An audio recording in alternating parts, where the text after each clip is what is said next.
Hi. ഈ ആഘോഷങ്ങളെല്ലാം നമുക്ക് എപ്പോഴും സന്തോഷമാണ് നൽകുന്നത് അല്ലേ? അപ്പോൾ അത് ഓണം ആയിക്കോട്ടെ, ക്രിസ്മസ് ആയിക്കോട്ടെ, നമ്മുടെ ഇതായിക്കോട്ടെ, എന്തായാലും നമുക്ക് സന്തോഷമാണ്. എല്ലാവരും ഒരുമിച്ച് കൂടുകയും ഒരുമിച്ച് ഭക്ഷണം പാചകം ചെയ്യുകയും ഒരുമിച്ച് അത് വിളമ്പി കഴിക്കുകയൊക്കെ ചെയ്യുമ്പോൾ കിട്ടുന്ന ഒരു സന്തോഷം വേറെ ഒന്നിനും ഇല്ലെന്നാണ് ഞാൻ വിചാരിക്കുന്നത്. ഒരു കല്യാണത്തിന് പോയപ്പോൾ നമ്മൾ കഴിക്കുക തിരിച്ചു വരിക എന്നുള്ളതല്ലാതെ ഒന്ന് ഒരുമിച്ചിരുന്ന് സംസാരിക്കാനോ മറ്റുള്ള കാര്യങ്ങൾക്കോ ഉള്ള സമയം ഉണ്ടാവുന്നില്ല. അപ്പോൾ അതുകൊണ്ട് ഒരു ആഘോഷം വന്നു കഴിഞ്ഞാൽ എല്ലാവരും ഒരുമിച്ച് കൂടുകയാണ് അതിൻ്റെ ഒരു സന്തോഷം എന്ന് വിശ്വസിക്കുന്ന ആളാണ് ഞാൻ. അപ്പോൾ അങ്ങനെ നമ്മുടെ വീട്ടിലാണത് എല്ലാവരോടും ഒത്തുകൂടിയത്. അപ്പോൾ വീട്ടിൽ ഒന്ന് പാചകം ചെയ്യുന്ന ഒന്ന് കാണട്ടെ. നീ ഞാൻ അല്ലാതെ കണ്ടിട്ടില്ല, അതുകൊണ്ട് ടൈമുകളൊക്കെ ഉണ്ട്. പിന്നെ നമ്മുടെ വീട്ടിലെ എല്ലാ അംഗങ്ങളും എത്തി എന്നുള്ളതാണ്.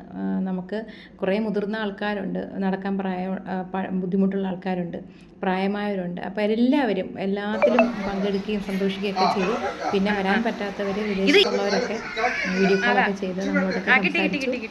അപ്പോൾ ഇതാണ് ഉമ്മയുടെ 2 ജ്യേഷ്ഠന്മാർ. പിന്നെ അപ്പോൾ നടക്കാനൊക്കെ ഭയങ്കര ബുദ്ധിമുട്ടാണ്. വിളിച്ച് സന്തോഷമായി പറഞ്ഞപ്പോൾ എല്ലാവരും. അപ്പോൾ കൊച്ചു കുട്ടികൾ മുതൽ ഏറ്റവും പ്രായമുള്ളവർ വളരെ സന്തോഷത്തോടു കൂടി നമ്മുടെ പ്രോഗ്രാമിന് വരികയും സഹകരിക്കുകയൊക്കെ ചെയ്തു. പിന്നെ കുറച്ച് നേരം ഞങ്ങൾ പാചകമൊക്കെ നേരത്തെ കഴിഞ്ഞതുകൊണ്ട് തന്നെ നമ്മൾ കുറച്ച് നേരം വർത്തമാനം പറയാനൊക്കെ ആയിട്ട് നമ്മുടെ കാര്യങ്ങൾ അങ്ങോട്ടും ഇങ്ങോട്ടും ഷെയർ ചെയ്യാനൊക്കെ ഉള്ള ഒരു സമയം നമുക്ക് കിട്ടി. അപ്പോൾ ആ സമയം കൊണ്ട് നമ്മൾ അങ്ങോട്ടും ഇങ്ങോട്ടും എല്ലാ കാര്യങ്ങളും ചർച്ച ചെയ്യുകയൊക്കെ ചെയ്തു. പിന്നെ നമ്മുടെ മറ്റൊരു സന്തോഷം എന്ന് പറയുന്നത് അന്ന് ടീച്ചേഴ്സ് ഡേയും കൂടെ ആയിരുന്നല്ലോ. നമ്മുടെ വീട്ടിൽ ഒരുപാട് അധ്യാപകരുള്ള കുടുംബമാണ്. ഉമ്മയുടെ സഹോദരങ്ങളുടെ മക്കളും ഞാൻ ഉൾപ്പെടെ അധ്യാപകരാണ്. അപ്പോൾ ഏറ്റവും മൂത്ത മാമ ആണിത്. അപ്പോൾ പുള്ളിയായിരുന്നു ആദ്യത്തെ നമ്മുടെ വീട്ടിലെ അധ്യാപകൻ. അപ്പോൾ എച്ചമ്മായിട്ടാണ് റിട്ടയർ ചെയ്തത്. അപ്പോൾ അവിടെ ഒരു ചെറിയൊരു ചടങ്ങ് നമ്മൾ സംഘടിപ്പിച്ചായിരുന്നു. കാരണം അവരെ ഒന്ന് ആദരിക്കുക എന്നുള്ളൊരു ലക്ഷ്യം മാത്രമേ ഉണ്ടായിരുന്നുള്ളൂ അതിൽ. അങ്ങനെ നമ്മളൊരു ചെറിയ കേക്കൊക്കെ സംഘടിപ്പിച്ച്, അപ്പോൾ കേക്ക് കൊണ്ടുവന്ന ആളിതാണ് കേട്ടോ, മഞ്ഞ ഷോളിട്ട ആൾ. അപ്പോൾ ആ കേക്ക് നമ്മൾ പെട്ടെന്ന് തന്നെ റെഡിയാക്കി എല്ലാവർക്കും മുറിച്ച് വിതരണമൊക്കെ ചെയ്തു. അപ്പോൾ ഭയങ്കര സന്തോഷമായിരുന്നു എല്ലാവർക്കും. അവർക്ക് സന്തോഷമായിരുന്നു, നമുക്ക് സന്തോഷമായി. അപ്പോൾ അങ്ങനെ കുറേ വർഷങ്ങൾക്ക് ശേഷമാണ് ഞങ്ങളിങ്ങനെ ഒന്ന് ഒത്തുകൂടുന്നത്. പിന്നെ നമ്മുടെ സദ്യയുടെ സമയമായി. അങ്ങനെ സദ്യയുടെ സംഭവങ്ങളൊക്കെ എടുത്തു വെച്ച് എല്ലാവരും ഉഷാറായിട്ട് നിന്ന് വിളമ്പാനൊക്കെ ആരംഭിച്ചു. അപ്പോൾ ദൂരെന്നെത്തിയവരും അടുത്തുള്ളവരും ഒക്കെ ആയിട്ട് എല്ലാവരും കൂടെ ചേർന്നാണ് നമ്മൾ സദ്യയൊക്കെ വിളമ്പിയത്. അപ്പോൾ ഒരുവിധപ്പെട്ട എല്ലാ കറികളും നമ്മൾ ഉണ്ടാക്കിയിരുന്നു. അവിയലും പച്ചടിയും തോരനും കിച്ചടി, കൂട്ടുകറി, നമ്മുടെ പായസം, പരിപ്പ്, സാമ്പാർ തുടങ്ങിയ എല്ലാ സാധനം നമ്മുടെ സദ്യവട്ടങ്ങളെല്ലാം തന്നെ റെഡിയാക്കിയിരുന്നു.